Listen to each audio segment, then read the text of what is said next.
Que país vai querer fazer negócio com o Brasil? Um Brasil que o presidente afaga o MST, que é um grupo criminoso, um presidente que é amigo de ditadura, e se é amigo de ditador, você vai emprestar dinheiro para as ditaduras, a ditadura não vai te pagar. Quem é que vai querer colocar dinheiro aqui?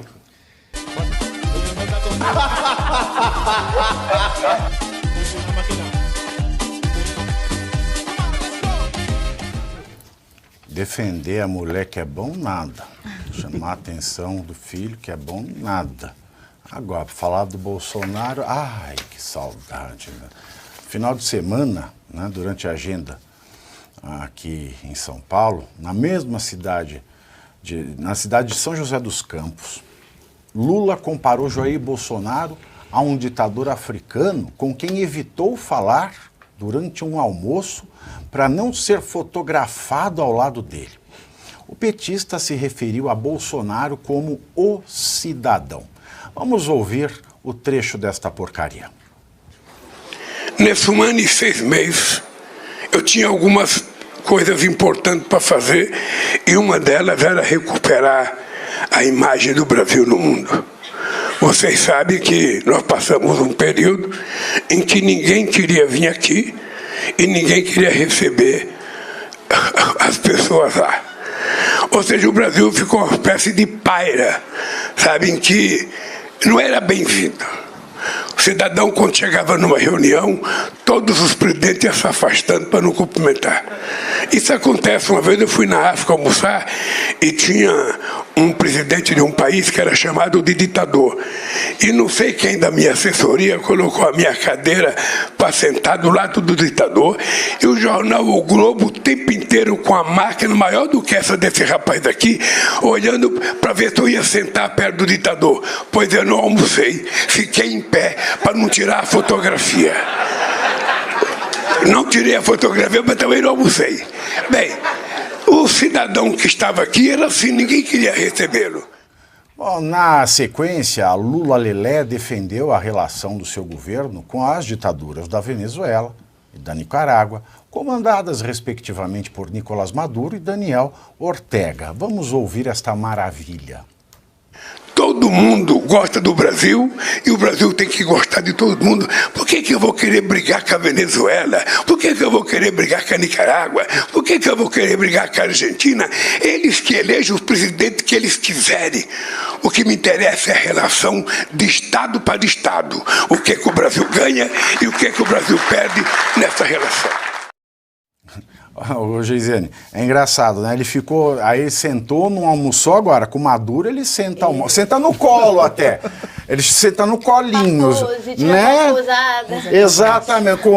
Aí você não entende. Ele foi para a África para almoçar. Acho engraçado que o Brasil virou um paira, né? Aí na época da Covid, ninguém queria vir para o Brasil, né? Óbvio, ninguém estava viajando, o aeroporto estava fechado. Como é que ia fazer isso aí? Mas como é que se explica? Não, tudo isso é uma pergunta retórica, tá?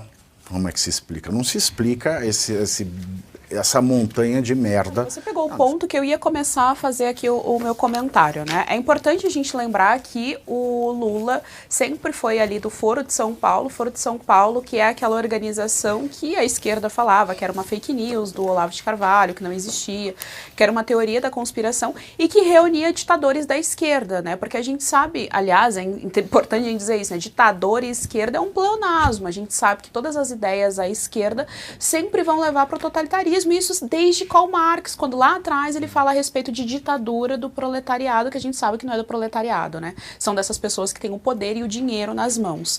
Então, assim, ele sempre teve proximidade com os ditadores. É importante a gente lembrar de novo a nossa audiência que ano passado o Nicolás Maduro, que era proibido de entrar no nosso país durante a gestão do Bolsonaro, por motivos óbvios. Nicolás Maduro, ele é um ditador, inclusive tem escândalos de tráfico de droga, tem escândalos de abusos sexuais, de estupros de mulheres. mulheres, tem escândalos de opositores ao regime venezuelano que simplesmente desapareceram, sumiram, e essa pessoa foi recebida com honras de chefe de Estado aqui no nosso país assim que o Lula assumiu o mandato dele. Então ele sempre teve muita proximidade com os ditadores, afinal de contas ele é um também. Ele não é mais porque ele ainda está tentando ali colocar o poder, né, na mão dele, mas ele sempre teve esse projeto a longo prazo de ditadura dentro do nosso país, dentro do Brasil.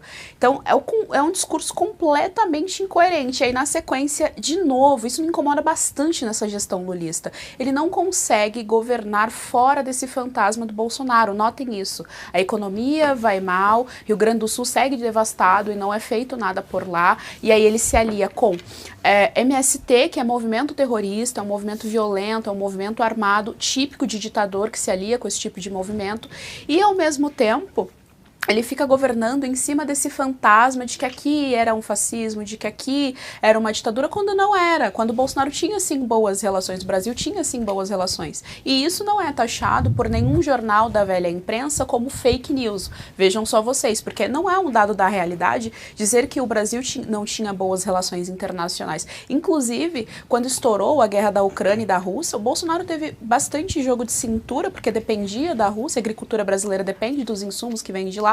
Então ele tinha bastante jogo de cintura para lidar com essa situação, ao passo que o Lula disse que sentaria todo mundo numa mesa de bar e tomaria cerveja, e um gradado de cerveja resolveria o problema da guerra. Então a gente sabe que é um discurso incoerente. Quem sempre teve proximidade com regimes ditatoriais, lembra daquela entrevista da Playboy há muitos anos atrás, sim, e que ele elogia. Ele fala assim: o Adolf Hitler tem aquela coisa que eu admiro no homem. E tem aquela coisa de que ele vai lá e faz. Isso foi a fala dele na revista Exatamente, Playboy. sempre teve essa proximidade. E aí, só para mais uma vez refrescar a memória da nossa audiência, que com certeza está atenta, o TSE proibiu a gente de falar no período eleitoral de que o Lula tinha proximidade com o Daniel Ortega, de que o Lula tinha proximidade com o Maduro e com essas ditaduras todas ao redor do mundo. E a gente sabe que os escândalos de corrupção que aconteceram aqui, que com certeza foram os maiores escândalos de corrupção do Ocidente, pelo menos nessa nova história da ciência política, muito dinheiro ou seja, dinheiro do bolso do trabalhador brasileiro, ia para financiar essas ditaduras aí ao redor aqui da América Latina, ao redor do mundo. Então, quem é ditador é o Lula, né? Aí se você vê, né? No Brasil viveu uma... É interessante que, sob um ditador, o ditador não pôde ser reeleito e tiveram que fraudar as eleições para o Lula ganhar. Porque eu vou repetir aqui o que eu digo sempre, repetirei sempre que puder fazê-lo, para que ninguém esqueça. As eleições de 2022 foram... E não estou falando de urna. Não quero nem chegar perto da urna. Por que a eleição de 2022 foi? Porque a lei eleitoral ela é muito clara ao estabelecer que resoluções do TSE só podem ser feitas até o dia 7/3 do ano da eleição. Se a eleição de 2022 foi regida através de despachos, então sigilosos, do ministro Alexandre de Moraes, foram regidas por uma resolução de 20 de outubro de 2022, portanto, uma resolução 7 meses mais tarde que o final do prazo legal para resoluções do TSE, foi uma eleição fraudada. A lei diz, a lei estipula, a lei põe a data, a lei coloca 7 de março. Mas aqui no Brasil valeu uma resolução de outubro. Tá claro, é só pegar, basta saber ler. Se você não é analfabeto, você vai ver, realmente, a resolução só pode ser feita até dia 7/3. E se a eleição foi regida por uma resolução de outubro, é que ela foi fraudada. Ela valeu através de uma resolução ilegal. E mais ilegal ainda, porque mesmo que ela seja feita dentro do prazo, ela não pode extirpar direitos e nem criar condenações que não estejam já previstas em lei anterior, aprovada até o ano anterior ao do pleito eleitoral. E tudo isso foi tratorado. Então precisou-se dar um golpe, precisou-se fraudar para a democracia vencer, ou seja, tudo estava dentro da Constituição até então, Luiz Arthur Nogueira. Então precisou-se fraudar.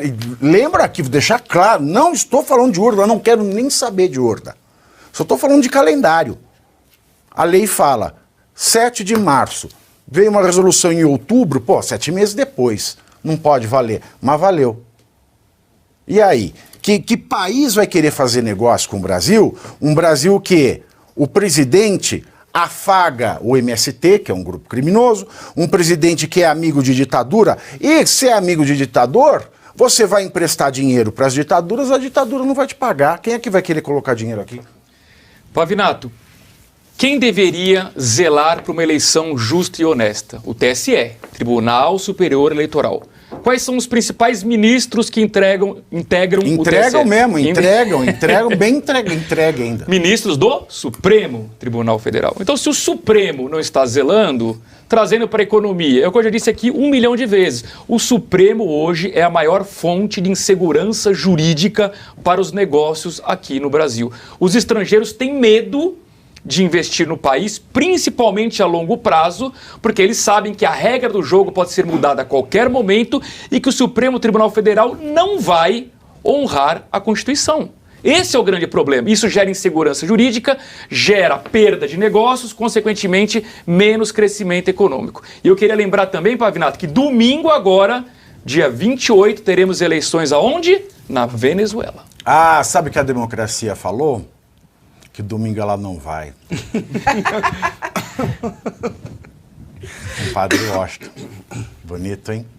E aí, alguém quer falar sobre a chamada do Lula chamando o Bolsonaro de ditador? Eu acho que uma frase que a gente pode dizer, acuse do que você faz e chame-o do que você é. É o Lula que anda com os ditadores, é o Lula que abraça Maduro, é o Lula que recebe Daniel Ortega no Brasil e faz jantares, e faz festa, e faz banquetes para os ditadores. E ele, como o Geisiane disse, não esquece Bolsonaro. Pauta o governo dele inteiro falando em cima de Bolsonaro. Deve sonhar com o Bolsonaro, deve ter um amor platônico. Eu achava que era pelo Tarcísio, porque ele reclama que o Tarcísio não vai nos encontros dele, mas eu tô achando que é pelo Bolsonaro. E há pouco tempo, Maduro disse que, se não eleito, vai ter guerra civil e banho de sangue no país da Venezuela.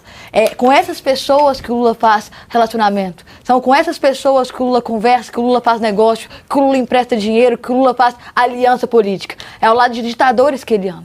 E aquela frase também, diga com quem tu andas que eu direi quem tu és. Se é ao lado deles que ele quer caminhar, se é com eles que ele quer fazer negócios, se é com eles que ele quer ter relações políticas e entre países, então ele também é um ditador. Qual é a frase? Diga com quem tu andas que eu direi quem tu és. Eu vou dobrar a aposta. Diga com quem tu dormes, que eu te direi quem és. E não sou eu que estou falando nada, é o próprio filho dele, ele que vem e desminta o rapagão.